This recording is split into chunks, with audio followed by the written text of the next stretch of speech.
संतप्त मानस शांत हूँ, जिनके गुणों के गान में वर्धमान महान जिन चले हमारे ध्यान। बड़ों का था।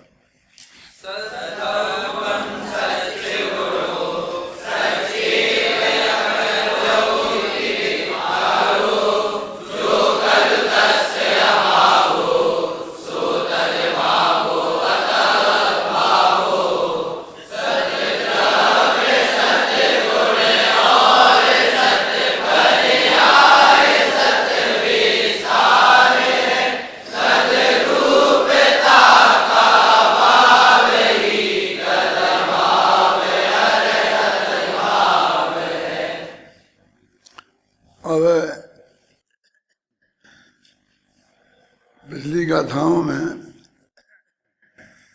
अन्यत्व और पृथकत्व का अंतर बताया था,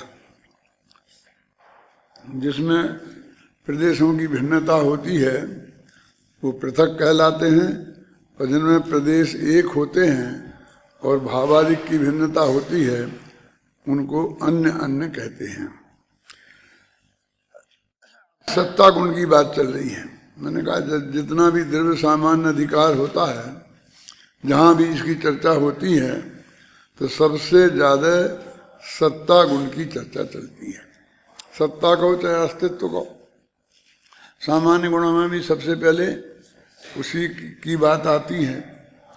और यही कहा जाता है कि जब तक किसी चीज़ का अस्तित्व सिद्ध नहीं हो तो उसका विस्तार कैसे संभव है, क्योंकि ये है ही नहीं।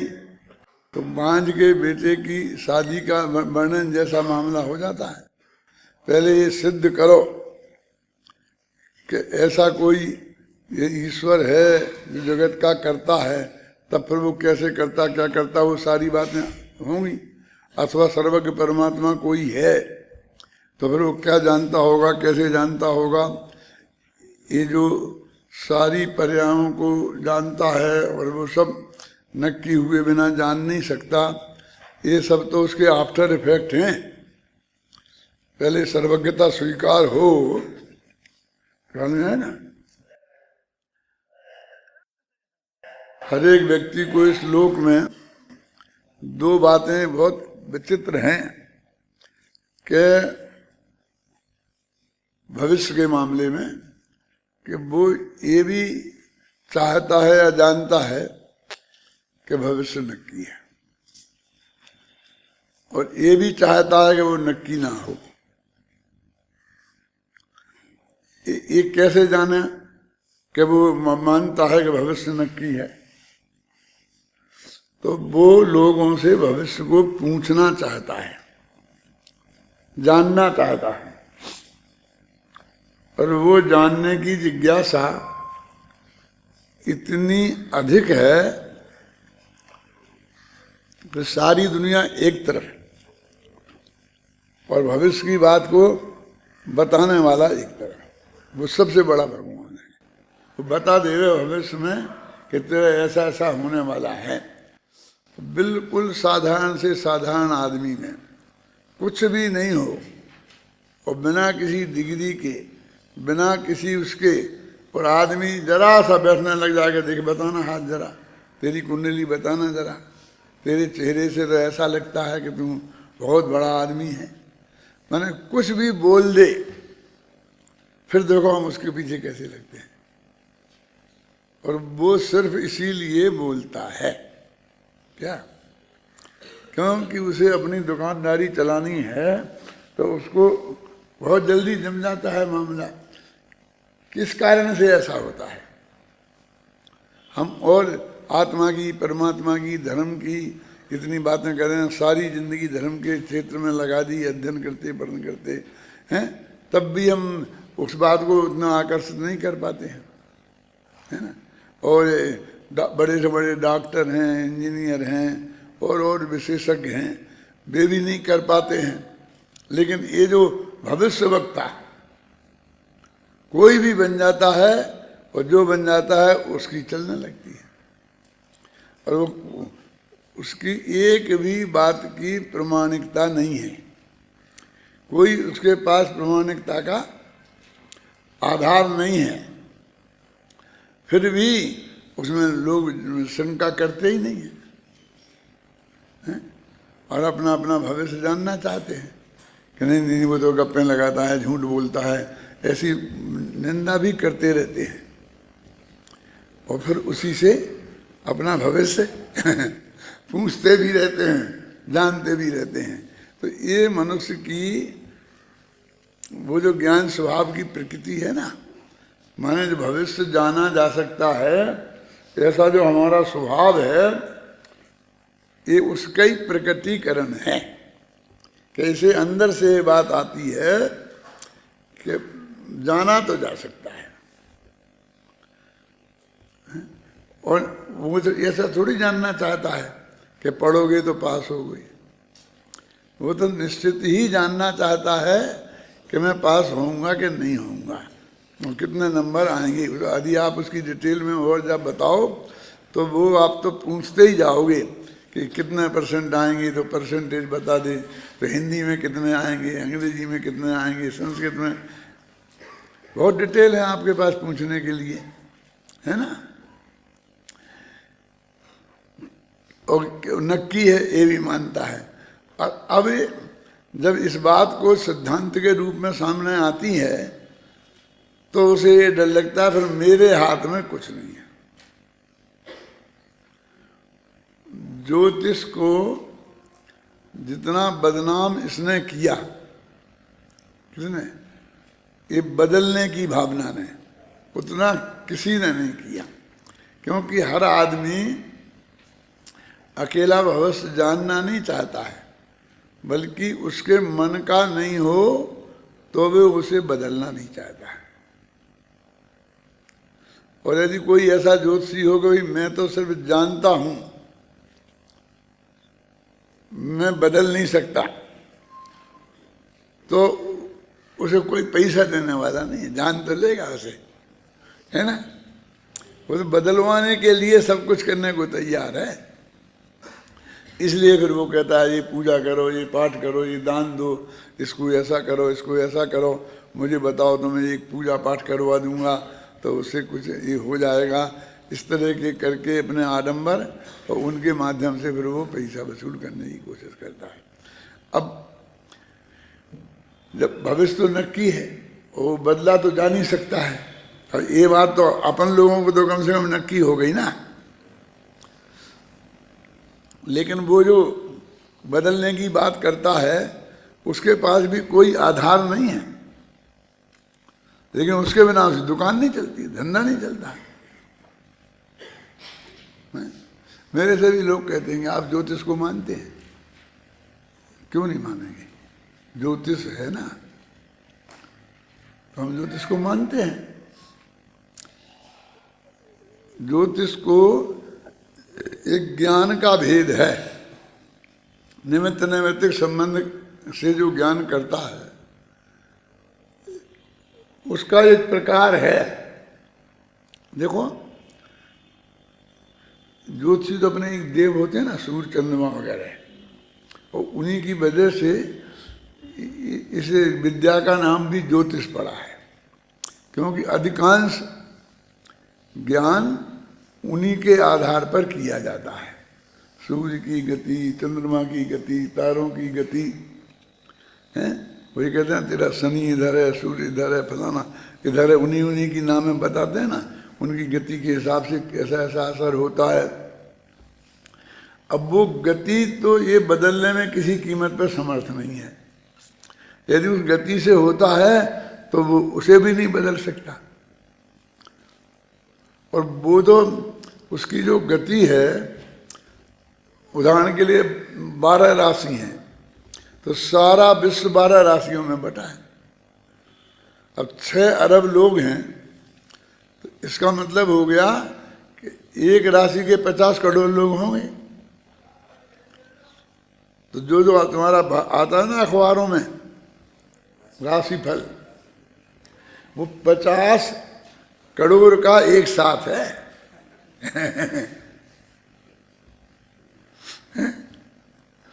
अब उसकी सच्चाई का क्या, 50 करोड़ व्यक्ति का भाग्य एक सा हो सकता है, दो का नहीं होता, दो का चेहरा, दो की उंगली, दो का ये नहीं मिलता है, तो 50 करोड़ का तो कैसे होगा।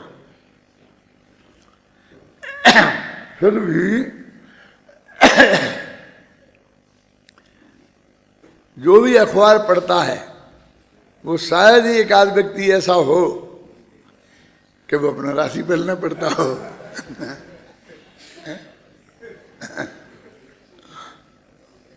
वो कुछ नहीं होता उसमें। वो जो ज्योतिषी लिखता है ना, वो 12 तरह की चीजें लिख के रख लेता है और आंख मीच के देता रहता है, बस खत्म। इसका ऐसा होगा, इसका 2 बुराइयां लिख दी, 2 अच्छाइयां लिख दी, और बस वैसा चलती नहीं है, चलती रहती है गाड़ी।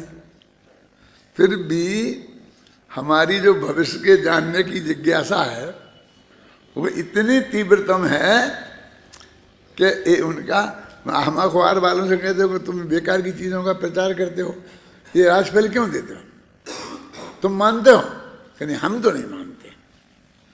हर संपादक से जाके पूछना, वो यही कहेगा हम तो नहीं मानते। फिर देते क्यों हो, क्योंकि लोग पढ़ते। हर एक का ये है कि हम तो बाजार में जो माल बिकता है वो बेचते। हम नहीं मानते हैं फिर भी हम छापते हैं, हर एक छापता है, लाखों अखबार पूरी राशि भर छापते रहते हैं। तो ये जो जिज्ञासा है कि हमें भविष्य सुनिश्चित है, अब हमारे क्रमबद्ध पर्याय वालों के लिए ये बहुत अच्छा लक्षण है, शुभ लक्षण है, क्योंकि लोगों को भविष्य सुनिश्चित है इसकी स्वीकृति पसंद है और वो जानना चाहते हैं। माने जगत की पसंदगी के विरुद्ध नहीं है। पर इसमें से जो एक डिफेक्ट है वो निकाल दो। ये भीलवाड़ा में एक अपने अजमेरा फैमिली है, मुमुक्षु फैमिली है, तो उनका आयुर्वेद की दवाओं का बहुत बड़ा वो है कारखाना। तो उनने जो अपने क्या आता है सोयाबीन का दूध, सोयाबीन की मिठाइयाँ, सोयाबीन की कई चीज़ें ऐसी बनाई, और इस अर्थ में कभी बहुत फायदामंद है और ये दूध की कमी को पूरी करता है, और दूध के बारे में जो तरह तरह के भ्रम हैं तो उन्होंने उसका प्रचार किया, कमाने के लिए नहीं, तो उस सोयाबीन का प्रचार करें। मैं काय के लिए बात करना चाहता था, हैं? जो मैं समझा रहा था ना उसके लिए इसका उदाहरण दे रहा था, लेकिन अब मेरे दिमाग में से वो निकल गया है। नहीं, वो दूध की कमी से मुझे क्या लेना देना। मुझे तो वो उसकी वास्तविकता समझानी है। हाँ, वो अब आ गया ख्याल में कि वो दूध बना के आगे पिलाते थे लोगों को, लड्डू बनाते थे, करते थे। तो हम कहते भाई ये तो, वो कहते हुए सिखाते भी थे कि तुम कैसे दूध बनाना, कैसे ये बनाना। तो जो हम घरों में बना करके और वो दूध का काम में लेते थे तो वो दूध से कब्जियत हो जाती थी। कब्जियत समझते हैं, पेट में गड़बड़ होती थी, मना अनुकूल नहीं पड़ता था। तो उनसे कहा भाई ये तो तकलीफ पैदा करता है। तो उनने एक बात बताई कि इसमें एक तत्व ऐसा है कि जिस तत्व को खाने से वो पेट खराब होता है, तो आपके दूध से क्यों नहीं होता है? क्योंकि हम वो तत्व निकाल देते हैं। अब वो मशीनों से उनके पास ऐसा साधन है कि वो चीज़ वो निकाल दें। इस सब पदार्थों के साथ में यही है, उसमें कुछ फायदे की चीज़ें हैं, कुछ नुकसान की चीज़ें हैं, और जितनी ये दवाइयाँ बनाने वाले हैं बस उसमें से वो नुकसान वाली चीज़ निकाल देते हैं और अच्छाई वाली चीज़ रखते हैं। तो वो निकलने का साधन है ना। तो अपनी जो क्रमबद्ध पर्याय की गोली है ना, इसमें भी एक तत्व ऐसा है कि जो इसकी लोकप्रियता को बढ़ाता है, और वो कौन सा है? भविष्य नक्की है, ये सब मानते हैं। और दूसरा तत्व कौन सा है? कि बदल नहीं सकते। बदलने की बात, इसे तो बदलना है, और वो कर्मठ पर्याय की बात में वो बदलना वाली बात नहीं है, तो इसलिए फिर उसे पसंद नहीं आती है। अब उदाहरण सही बैठा कि नहीं बैठा? मैं ठीक सोच रहा था।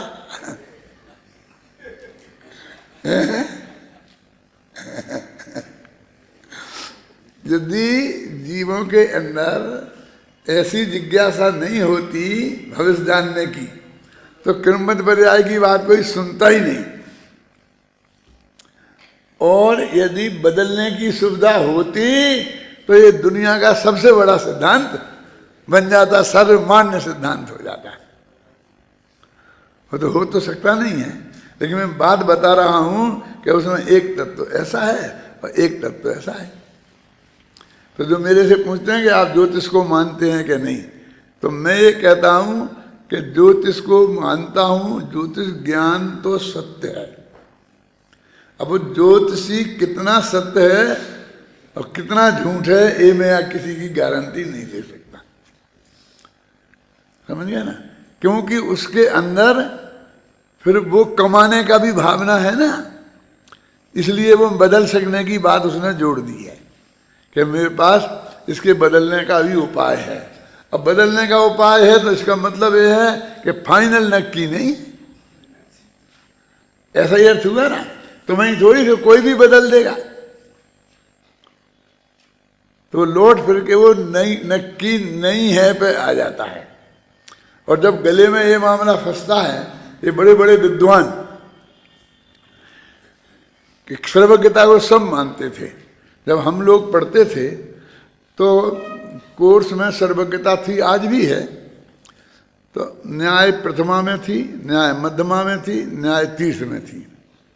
हर साल पेपर आता है, 100 वर्ष के पेपर उठा के देख लो। तीनों परीक्षाओं में हर साल सामान्य सर्वज्ञ सिद्धि या विशेष सर्वज्ञ सिद्धि पे प्रश्न जरूर आता है। और ज़्यादातर निबंध लिखो, सामान्य सर्वज्ञ सिद्धि करो और विशेष सर्वज्ञ सिद्धि करो। तो वो सर्वज्ञ सिद्धि पे बढ़िया मैटर संस्कृत भाषा में बना के तैयार कर लिया था, और लोग रट के तैयार कर लेते हैं, और वो धड़ाधड़ जाते हैं तो आंख मीच के लिखना ही है। वो पेपर आउट जैसा है, क्योंकि वो नहीं पूछो तो कहते कुछ रहा ही नहीं फिर पूछने को। इतना महत्वपूर्ण सब्जेक्ट था, यानी वो पढ़ाया जाता था, समझे ना। और पढ़ते थे वो, सब अध्यापक हमें पढ़ाते थे। आज तक किसी ने ये नहीं बताया कि भगवान सब नहीं जानते। हाँ, सब जानते हैं, सर्वज्ञ है, अपने सर्वज्ञ की सिद्धि करी। अब जब ये आया कि सब जानते हैं, तो फिर नक्की होना चाहिए, और नक्की है तो हम बदल नहीं सकते हैं। यही हमारे कर्णान योग के साथ है। कर्णान योग वालों में ये डिफेक्ट निकल जाए तो 100% काम है। क्यों? धर्म का कांटा है, उतनी जैसी सच्चाई तो अध्यात्म में भी नहीं है। लेकिन वो कर्म फलों से जो किया तो बिल्कुल निधत्ती और निकाचित। कर्म का नाम सुनते ही जैसे रोंगटे खड़े हो जाते हैं। अरे कुछ नहीं, निधत्ती निकाचित में घबरा क्यों रहे हो? कौन से कर्म है निधत्ती निकाचित मालूम? तीर्थंकर पे की थी, कि बदली नहीं जा सकती। हम तो समझते हैं कि कोई इतना खराब कर्म होगा कि जो हमको बहुत परेशान कर देगा और उसे हम बदल नहीं सकते। समझ में आया ना? अरे बदल नहीं सकना ये हमारे लिए एक संकट है। तो कर्म वाले भी हाँ साहब, हो सकता है संक्रमण हो सकता है, उद्वेलना हो सकती है, अपकर्षण हो सकता है, उत्कर्षण हो सकता है, ख्याल में आई ना। और सब अच्छा वो होता है ना, वो बताओ ना क्या क्या हो सकता है। वो 10 करण है, क्यों? उनसे संक्रमण हो सकता है, और उत्कर्षण हो सकता है, और अपकर्षण हो सकता है। अच्छा ठीक है। उन्हें इतना पता नहीं है कि उत्कर्षण और अपकर्षण सिर्फ स्थिति का होता है। समझ में आई ना? है क्या क्या मैंने बोला ना, स्थिति कि सात सात कितने थे न, 7 में नरक की आयु 33 सागर है। अब वो घट के 84,000 वर्ष रह जाएगी, तो इसका नाम हो गया अपकर्षण। समझ गया? माने घटना बढ़ना तो वो अकेला स्थिति में होता है।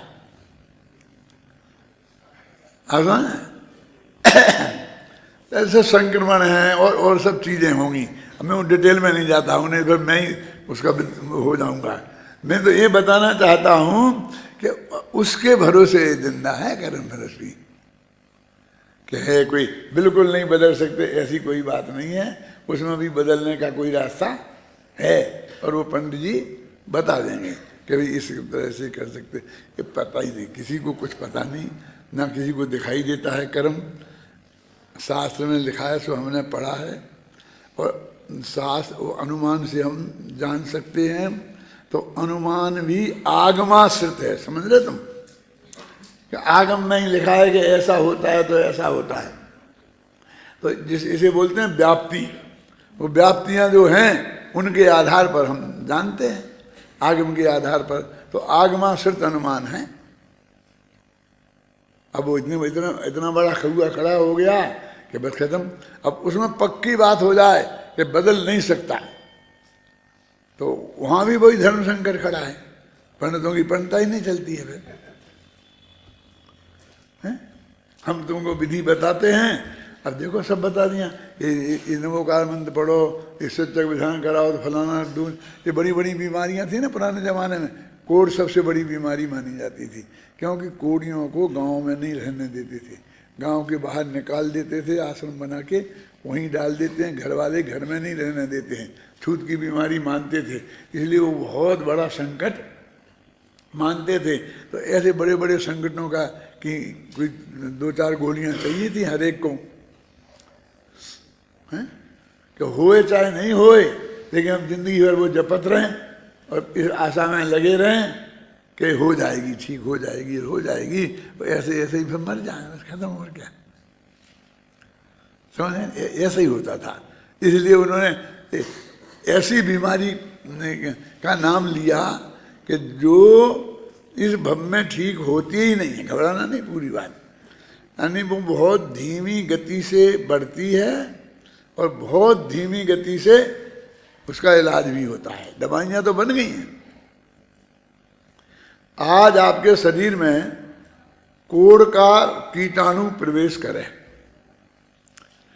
तो वो 40 बरस बाद आपको बाहर दिखेगा, कि जिससे आप समाज आपको बहिष्कृत करे, कि निकाले, कि घर से बाहर करे। 40 वर्ष तक तो आपके शरीर में रहता है। उस वक्त हम क्या कर लेते हैं? घर में रहता है ना वो आराम से, कि नहीं? उसका झूठा मूठा हम खाते पीते रहते कि नहीं? है? इतनी धीमी गति से अंदर से बढ़ता है।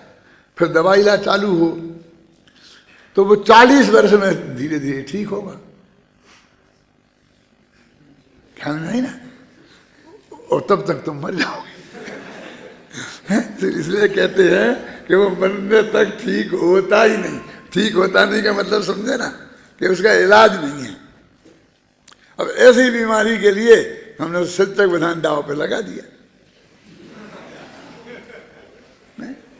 क्या एक भी सिद्ध नहीं कर सकते?